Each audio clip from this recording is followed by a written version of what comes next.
Hey all, and welcome back to the finale of the Crown Tundra DLC in Pokémon Sword. In order to kick off this last little extravaganza, this adventure, as Peony would call it, you gotta go back into the Max Adventure, Dynamax, whatever lair, have a chat with Peony and whatnot, and that kicks off the Ultra Beast thing, and you can do that at your leisure. But then you have to back out here at a very eager person. Yes, of course it's Leon. Who else would be this eager to set up something Pokemon related other than every other NPC in every Pokemon region ever? Yeah, like, this is the only topic of conversation in this entire world. You should know that by now. You know, sometimes I just want, like, I don't know, there's a postman there, he just hates Pokemon.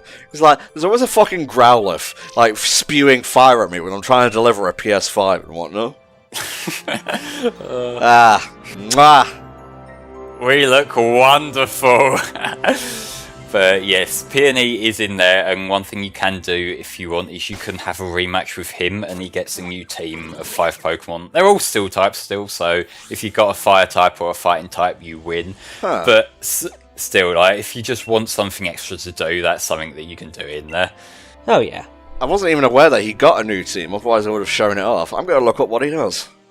You can do that, but essentially it's just like a little bonus battle if you want to round things off with Peony. And to be fair, I'd recommend it. Same with going through and just getting Necrozma just to finish off the Ultra Beast mission as well. Just, you know, so you can cap it all off and say you've properly beaten the joy that is the Crown Tundra.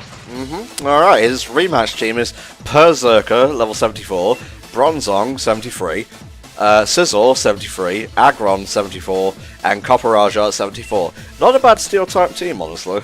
It's alright, yeah, but I feel like Steel-type, because there's so many guys in this game who have Steel-type, Mono-type teams, you're definitely prepared for it either way. You know, like, we had the entire Macrocosmos section in the main game where every character had steel types, and then, you know, Rose has steel types. You've got a counter for steel types. Oh, so many steel types. Just like so many gym leaders. Hi, Milo, I see you.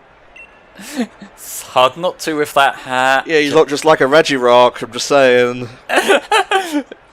So yeah, Hop's still going down the route to become a Pokemon professor. Good on that lad. But, oh, fuck me, it's Clara.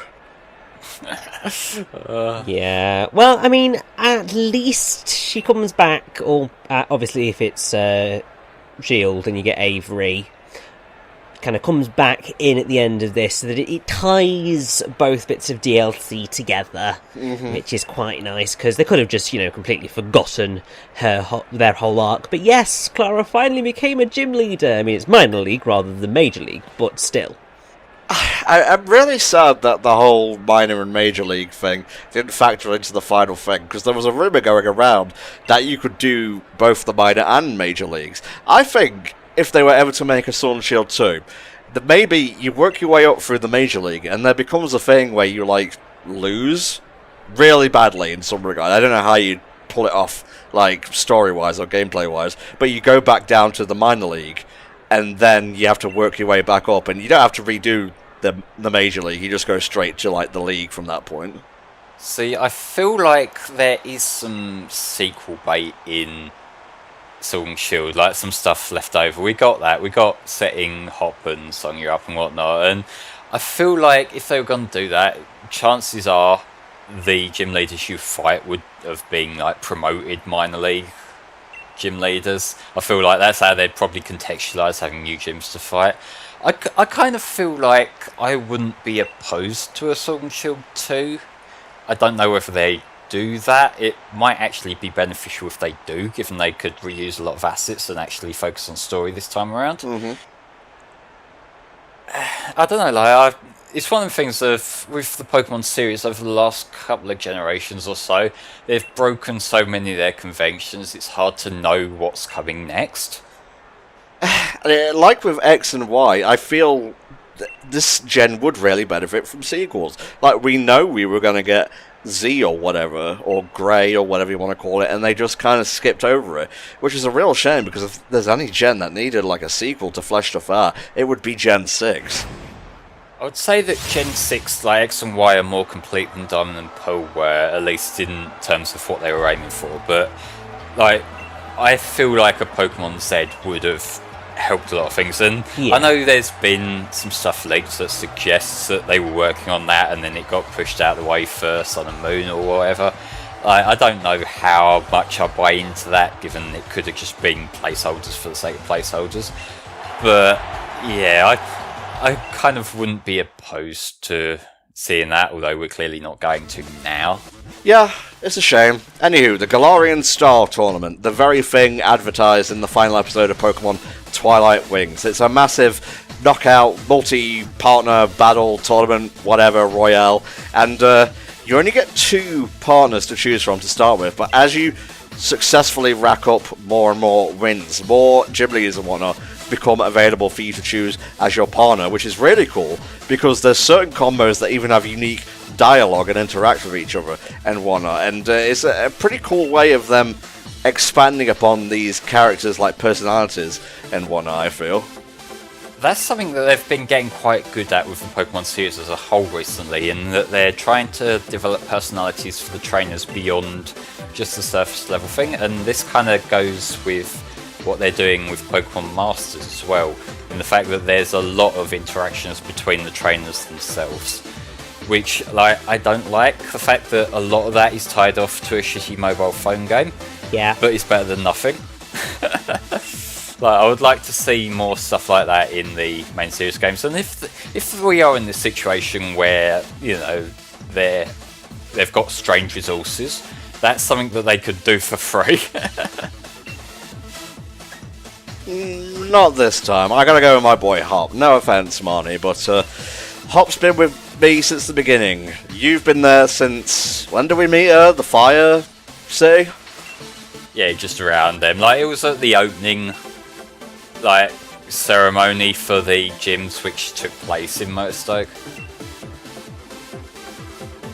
So, yeah, the whole idea of the Galarian Star Tournament is awesome. And, yeah, because the thing is that you're pretty much always sort of guaranteed to have a different experience every single time you go in. Because not only can you pick a different partner, but obviously all your opponents can have different partners. And there are lots of different permutations of who will go with what, but also what order you'll face them in. Mm-hmm. One of the things that you may want to do, it'll take you a little while to get there, but in order to properly 100% complete the Crown Tundra, you are going to want to win the Galarian Star Tournament at least 15 times to unlock a little bit of an extra cutscene or so, and to unlock 2 new possible partners. I know who they are. Obviously, spoilers, I mean, it's just the only people who it probably could be, but it's Swordwood and Shieldbert. Hey. They were present at the opening ceremony in Twilight Wings as well, I think. Yes, they were. Are they meant to be in prison? Well, yes, but... so the whole idea, and the reason that they were in Twilight Wings, and the reason they turn up at the end of 15 battles, is that they're the ones who helped fund the tournament to help make amends. Ah, okay. So that is why, so clearly, you know, they've completely had a redemption, and it's all fine and dandy, because, you know, they've stumped up some cash to put on a big tournament, but, hey! It's true to real-life British politics. Yeah. Alright then, our first double battle is against Nessa and Milo, water and grass respectively. I think between Hop and I, we can easily put these guys on their backs.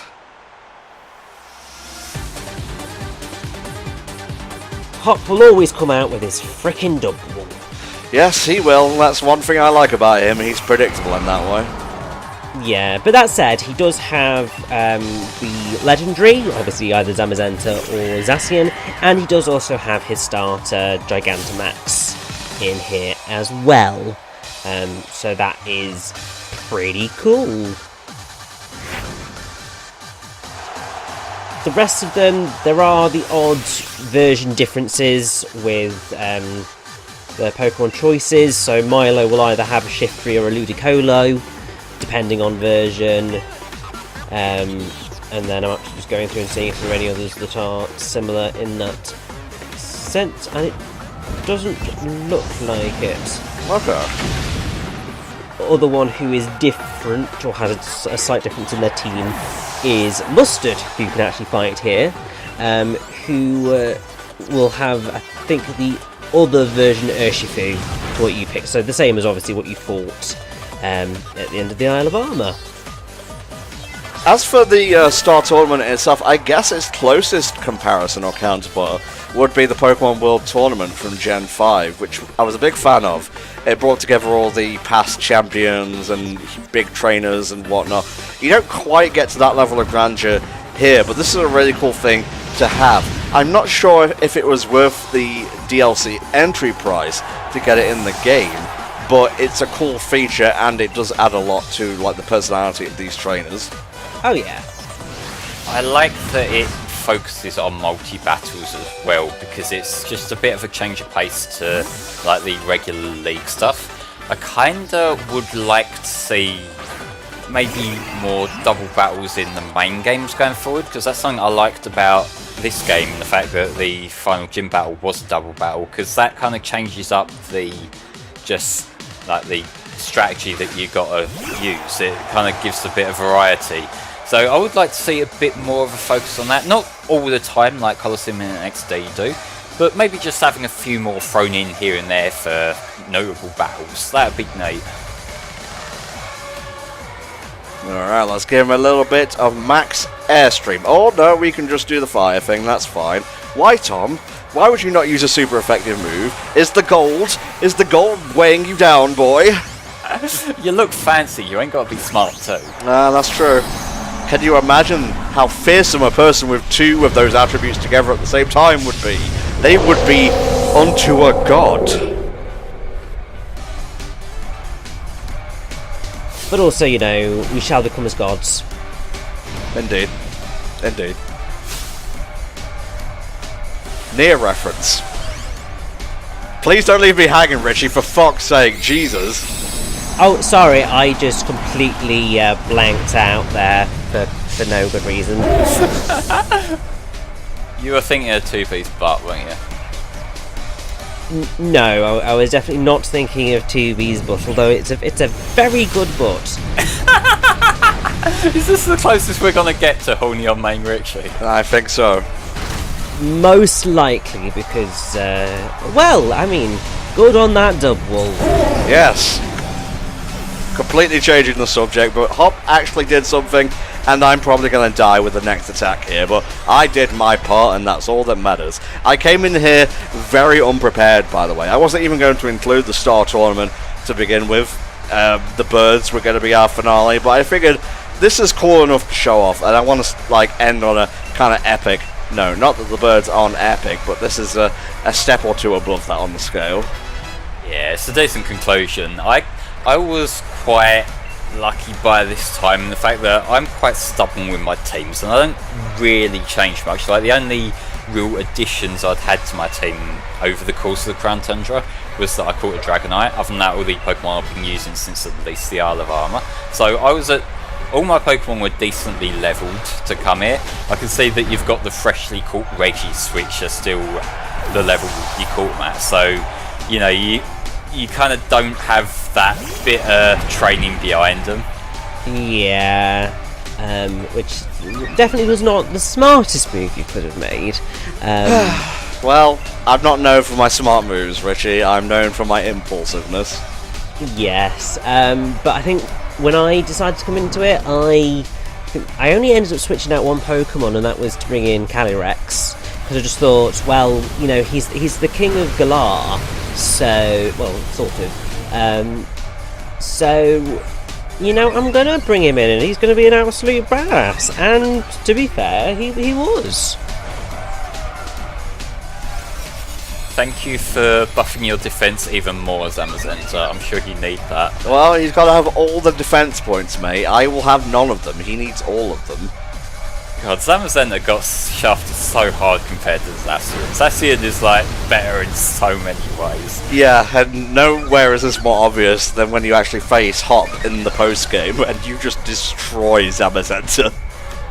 Yeah, cool. Like, it's got the less cool design. It's not quite as impressive in the games. In the TCG right now, Zacian is like the main deck that's being played.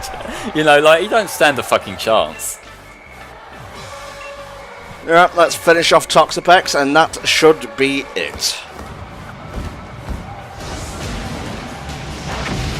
And he's dead. It's not very effective, but it fainted. That always used to make me laugh as a kid. It was like, oh, but I took it out in one shot. Doesn't that mean it's good? No, because that's not how typings work.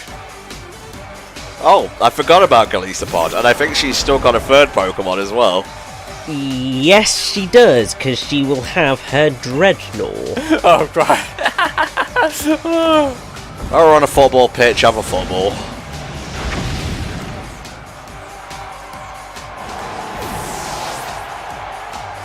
I still, like, the thing that I remember with Golisopod, what makes me laugh most about him is how Guzma's one fucked him over in the anime, in the League arc. Did you see that? No, I didn't actually.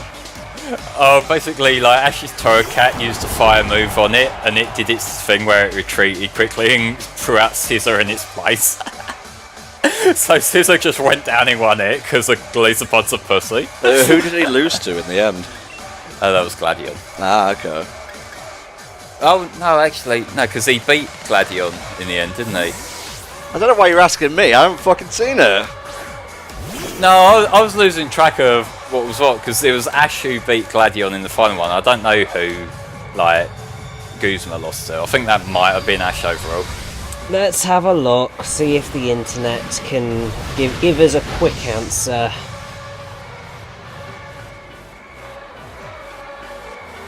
Does Zamazenta not have eyeballs, or was that just a bad shot of him? I think it may have just been a bad shot, mate. That's possible, because it looked like his eyes were fucking glowing as the camera scrolled back. Alright, I guess you can take the kill if you want, mate. Jesus Christ.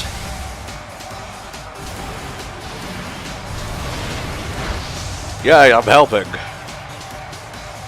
To be fair, he actually did win then. You can't make little jabs at him when he's actually winning. I know. Hop's come a long way using a legendary. Oh, good for you. Good for you. Don't look at my team lineup. Yeah. See, the difference between him and you is that he's using his legendary effectively. And I don't have a counter for that. It stings. The truth stings.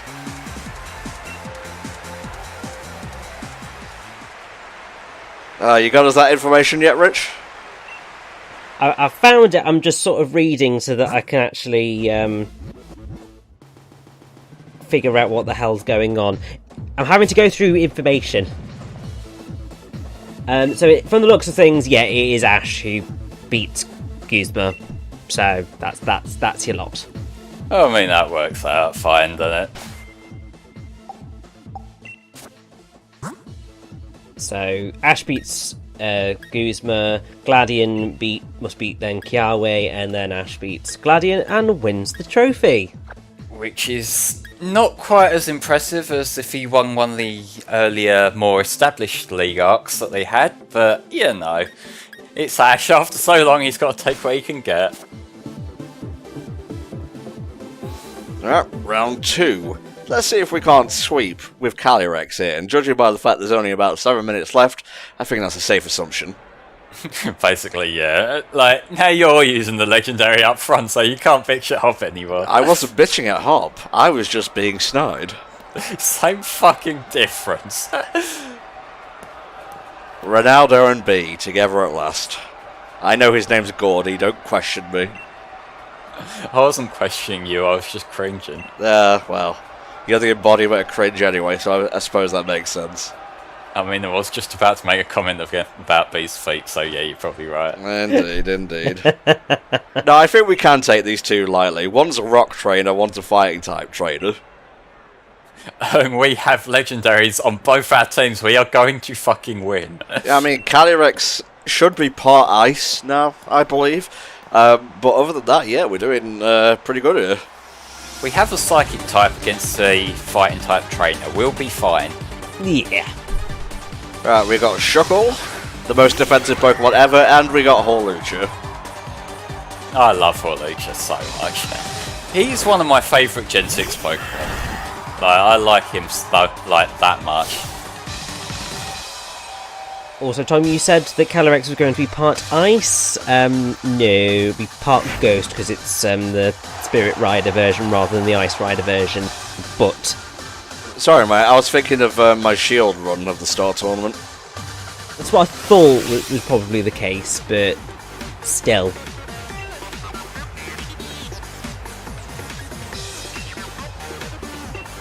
Yeah, Hawlucha don't stand a chance here. Goodbye.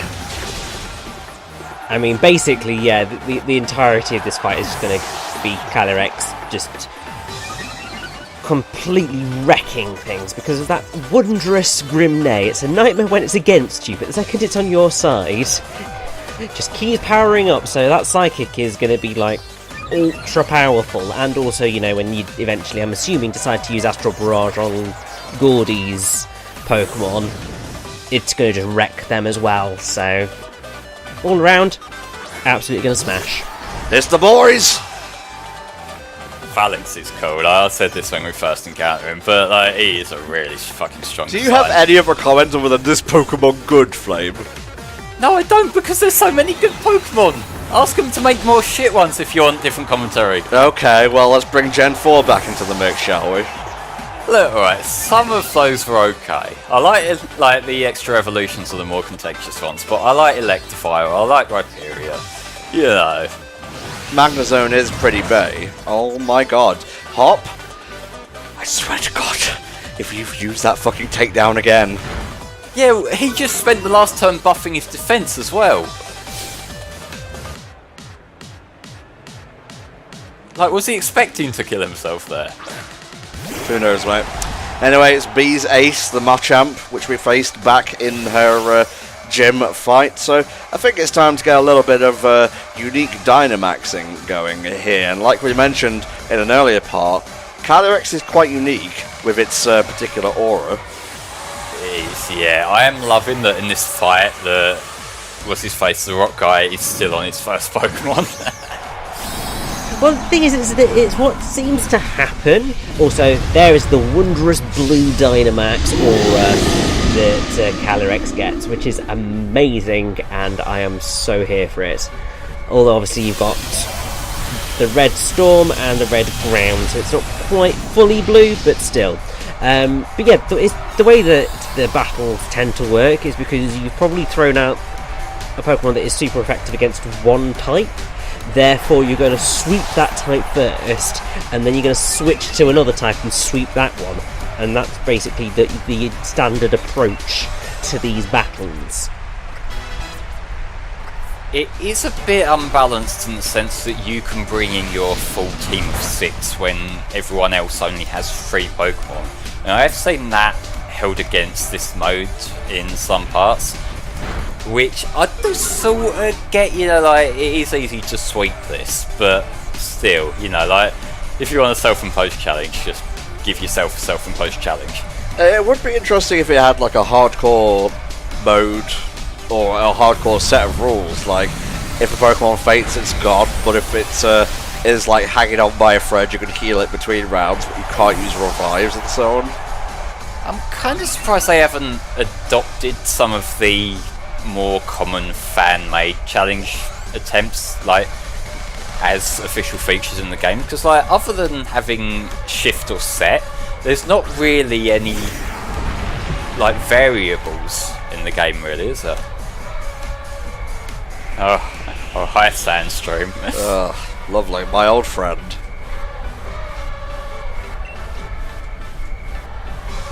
Yeah, max overgrowth, that sounds good. I mean, it'll beat Tyranitar, hopefully. See ya. Bye, bitch. That lagged the game, it was so powerful. I mean, to be fair, it's Pokemon Sword and Shield, it doesn't take that much. Hey, come on. It's not fucking Sword and Moon here. Well, I mean, like, if you put the online on and walk around the wild area, good fucking luck. Yeah, that's true, Sun and Moon was the absolute worst, though, especially in 4-way battles. Like, if you go into the Battle Royal, then, like, even on the new 3DS with, like, the better hardware and that, it still chugs like a fucking bitch. Like, I always assumed that was just the original DS doing that, because that's how I played Moon the first time around, but no. Like, even like playing on my recording DS, which is a new 3DS XL, like, it can't hack it at all. Well, such is life. Alright, let's finish off Colossal with a bit of, Astral Barrage. Powered up Astral Barrage. I find it fascinating that despite being so ridiculously useful here, these are also double hit attacks in double battles. Like this and the ice type equivalent of it, which the ice type equivalent of it is great as well. There we go. I like how your Regis have all leveled up by doing nothing. Well, that's a trend that will continue in the final round. Basically. But that's just one of the things about how the leveling system in this game works. Thank you for the money. Kind of odd that we're getting that here, but who am I to scoff at free cash and whatnot? Leon and Raihan will be our final competitors. Shame that all the others lost, but there's going to be losers, and there's only going to be one set of winners in the Galarian Star tournament. So please forgive me for what's about to happen, but let it be known that I'm a winner in the end, regardless of the context of my victory. Yeah, like, if it's a win, it counts. We just roll with what we get here. But I will say that part of the reason why I think partnering with Hop works out well to start with is that if you partner with Marnie, you get a different ending lineup. I know you get one of the rivals is Pierce. I can't remember who the other one was, but this feels like the right sort of closing matchup. You got Leon and Raihan, who we know in context are both very powerful trainers, and they're also rivals themselves. So it's like you got the two pairs of rivals partnering up against each other, which is kind of turning the dynamic on its head a little bit, which I like. I mean, I don't know who you would get if you selected Marnie. However, if you are certain that Piers is one of the ones that you'll get in the final, then it's either going to be Milo, Raihan, or Opal. Alright, I believe that was Raihan actually, because it seems like they're rotating everyone around, which is actually really cool, and it's cool that there's so many possible outcomes for how this particular mode goes down, because, like, as we said earlier, you do unlock more people you can partner with as it goes on as well. So if you want to put a lot of time into this mode, you can, and you get a lot of varied battles, so that is really cool. Oh god, yeah. I mean, also the fact that you can have Leon and Hop on a team together is quite cool. See, this is a championship-like final team right here. They both balance each other out pretty well. They've got a good selection of, like, hard-hitting Pokemon. This is what I expect from, like, a final battle.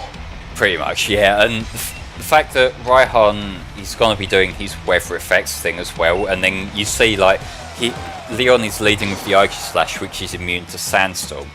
So that's something that, I don't know whether that's something they intentionally thought about if they balance each other out like that, but it works out well either way. I almost took out Flygon there, but oh, here comes Earthquake. Look out for it.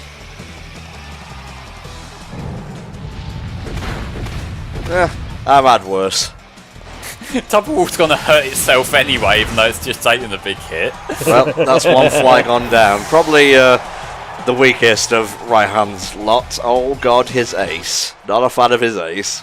Ah, yes, I know the guy you mean.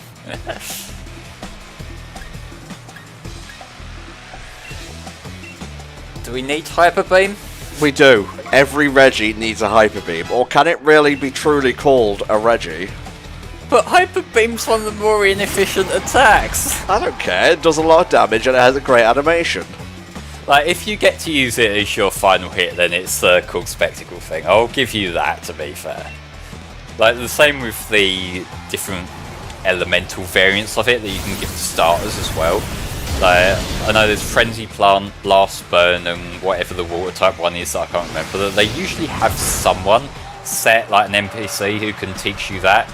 I remember that in Fire and Leaf Green there was that one trainer right out the way on one of the Sevii Islands that you had to go up to and use the waterfall to get up to. That I believe that was actually the first time those moves were accessible. Like, they might be in Ruby and Sapphire just as placeholders or whatever, but I think that was the first time you could get those attacks in a game like accessible. Fuck. Yep, he's going down. Oh, I'm sorry, my king, but well, that's a strong Aegislash for you, I suppose. Alright, who shall be put on the chopping block next? Please don't sing Regice out. You know what? I think we're going to send Regice out. Oh yes, you're having trouble with this steel type. Let's send Regice out against it. Look, pretty much all the Reggies are fucked against any sort of like fighting type or whatever, okay? I'm just hedging my bets here. Are you going to justify this by at least using Regice against the Gudra rather than the Aegislash? That's why I sent him out in the first place. Okay, I'm just checking. That's what you sound like. I don't know, not quite that high. It's more of a, like, I don't know how to describe it, just an annoying high rather than a put on high. You know better than I suppose. Yes, I am. I have to live with this fucking voice. Fair enough, mate, fair enough. God, so fucking slow. Oh, and they have healing attacks as well, because of course they fucking do. Whatever, one Ice Beam and that Gudra's dead as shit. It's just a shame that it's going to be not quite so good against the next Pokemon. Oh boy, here comes the fucking. So, I guess while this is in motion, the Crown Tundra, Flame. What's your overall experience with it, mate? How did it stack up against the Isle of Armor? Do you think it added anything to Generation 8 to salvage it? Or do you think it was just meh? What's your opinion? So I'll say that on the whole I preferred the Isle of Armor more just because I like the variety of areas to explore. I liked just the setting there, having that big island. This I kind of see the Crown Tundra as kind of a complementary piece to the Isle of Armor though, because where Isle of Armor had more of a guided story thing to it, this was filling in the blanks that Sword and Shield didn't have up to that point of just having like this area that you just go and find legendaries. It was that the Sword and Shield base game was missing, and it was that the Isle of Armor was missing. So this kind of rounds everything out. I kind of feel that maybe there's a little bit of credence in the whole, like, there should have been some of this stuff in the base game, like, particularly the legendaries and that. I feel like the reception to the DLC kind of came down a lot more negative because of how lacking the post-game was. But if we're looking at this purely in the context of the DLC packages themselves, I like what they gave us here. I think these were good additions to Sword and Shield, and I just enjoyed exploring and catching new Pokemon. The Crown Tundra and the Isle of Armor, both pretty solid. What about you, Rich? I would say that I sit in a very similar place to Flame on them. I had a great time with both of the DLCs. I mean, way back when they were first announced, I was like, do I really want to get them? Are they actually going to be worth it? Maybe not. But then everyone seemed to be having a good time with the Isle of Armor. I just thought, well, why the hell not? It seems like it's at least worth the money. And yeah, it was worth the money, and having both Isle of Armor and the Crown Tundra together as part of the same package, obviously one came out a lot later than the other, but it was just enjoyable, and they were nice, fun episodes, I suppose, in the world of Sword and Shield, which I think do lift the overall package up, in that, as Flame said, it fills in some of the gaps that were missing, in that it gives it a bit more of a post-game to work with. It gives you some more legendary capturing to play around with. It gives you some new battle approaches to go to.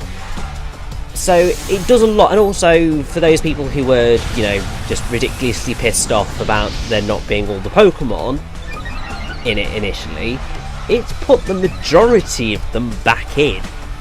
I mean, I will say, I would not be surprised if they end up doing a third DLC pack.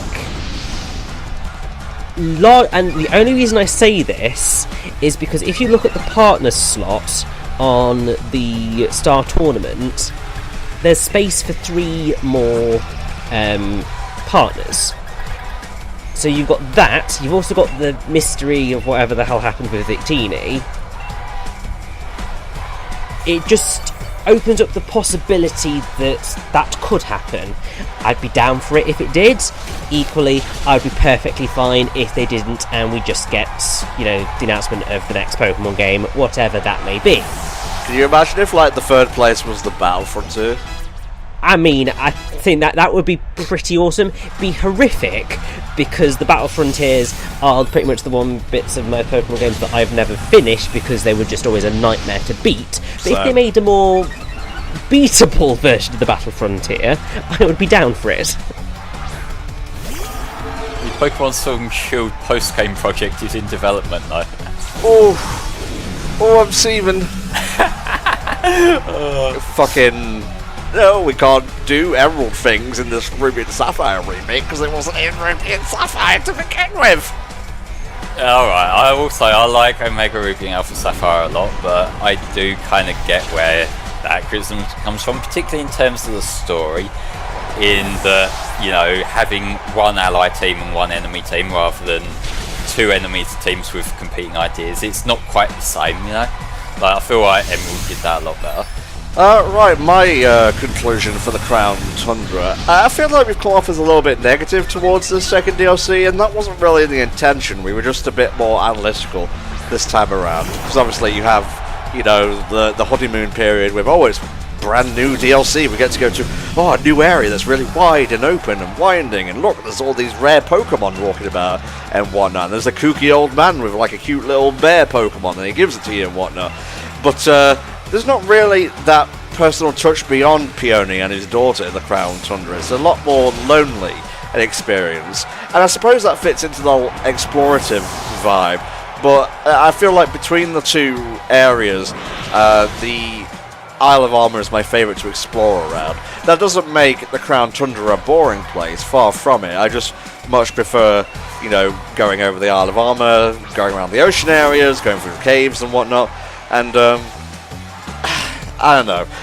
Looks-wise, Isle of Armor wins hands down.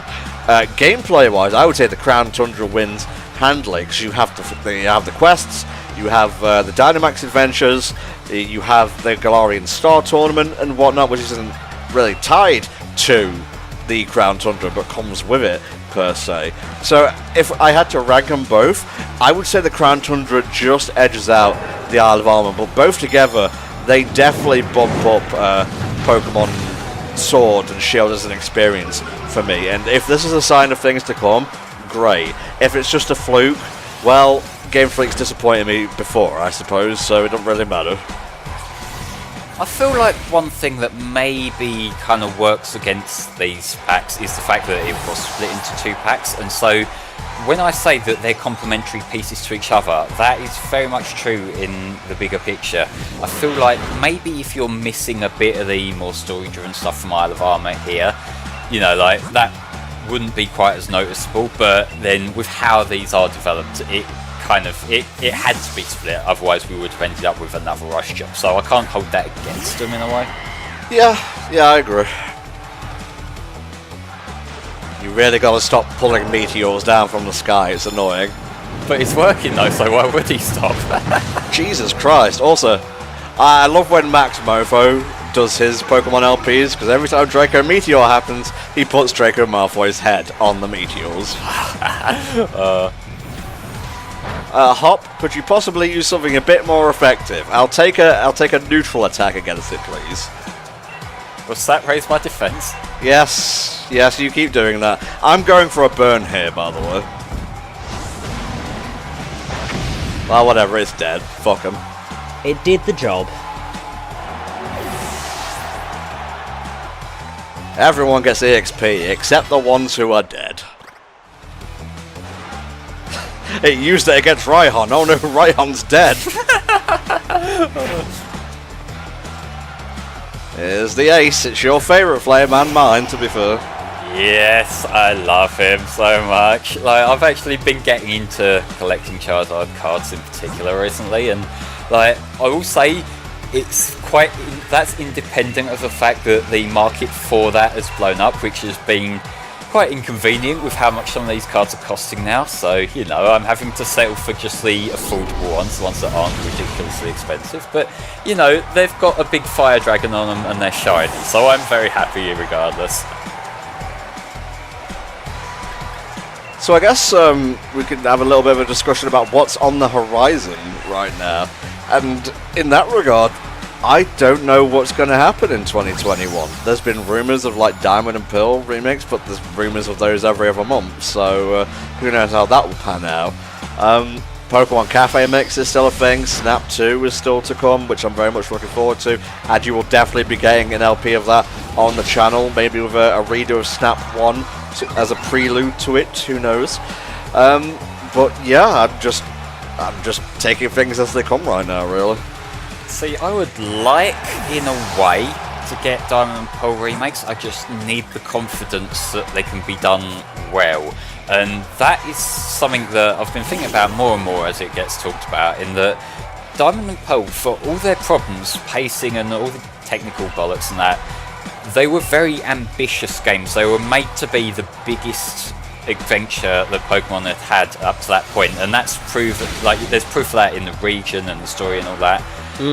When this game, Sword and Shield, not so much because they knew their restrictions and they did everything to work within those.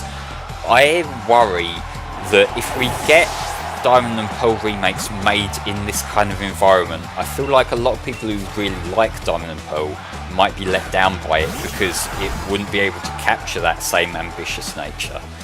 I don't know about that. I feel like Diamond and Pearl are solid enough games, but they're held back by A, the hardware, because everything's so fucking slow, and the Switch can help with that, and B, they desperately need quality of life features, which, say what you will, holy fuck. Say what you will about Sword and Shield, they have quality of life features in abundance. You're left with Registeel. Wait, what? You're left with Registeel. You're down to one Pokemon that's weak to his ice. I brought this up myself, really. What was I saying? Oh yeah, Sword and Shield are quality of life features that could benefit Diamond and Pearl remakes at the end. Yeah, although at the same time, Diamond and Pearl was built around this big exploration drive, like with all these side areas, the side dungeons, Mount Coronet being as big as it was. I feel like you lose some of that in these more streamlined games, and that's not to defend it. Holy fuck! Yeah, that Fire Blast is pretty goddamn powerful. Yeah, but like, what I'm trying to get at is that, like, Diamond and Pearl, huge adventure, Sword and Shield, tiny, streamlined adventure that tries to rush you along. I don't feel like those design philosophies are compatible with each other, so they would have something would have to give. That's my worry. I hope to be proven wrong. I hope that we can get Diamond and Pearl remakes that much faster pace that fix the issues that Diamond and Pearl had. Maybe better Pokédex and whatnot in Sinnoh.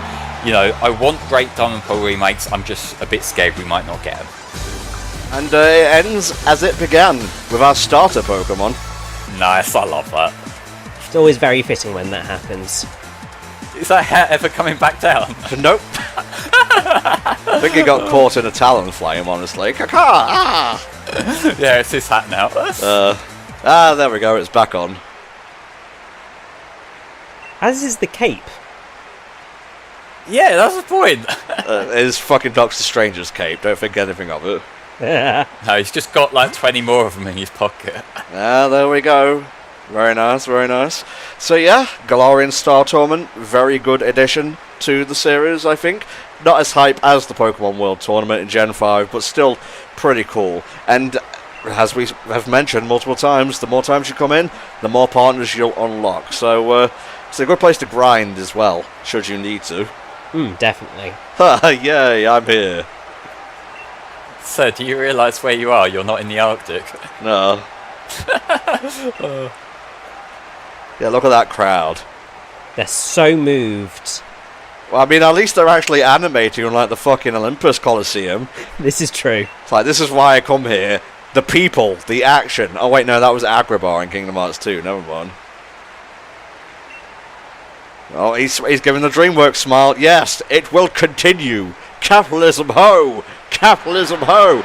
Also, one thing we forgot to mention last time, if Rose had actually done his fucking research, he would realise that Regieleki could power the entirety of the Galar region. So he wouldn't have had to deal with Eternatus at all. Oh, God. Ugh, what a fucking stupid individual. But yeah, that was Pokemon Sword, guys. We don't know if there's going to be any more content, so this is basically the end of the playthrough. Yeah. Thanks, Rich. Just undersell this heartwarming moment for us all. Whatever, what fucking ever. I've enjoyed my time here, and I hope you guys have enjoyed the playthrough as well. Any last words, guys? I'm just looking forward to seeing what's next for Pokemon now, honestly. Ditto. Well, at least they can get a discount for these guys playing. Alright, guys, I've been Entom64. I've been the Flamethrower. And I've been Richie. And we'll see you all next time for another Health Icons playthrough. Bye-bye.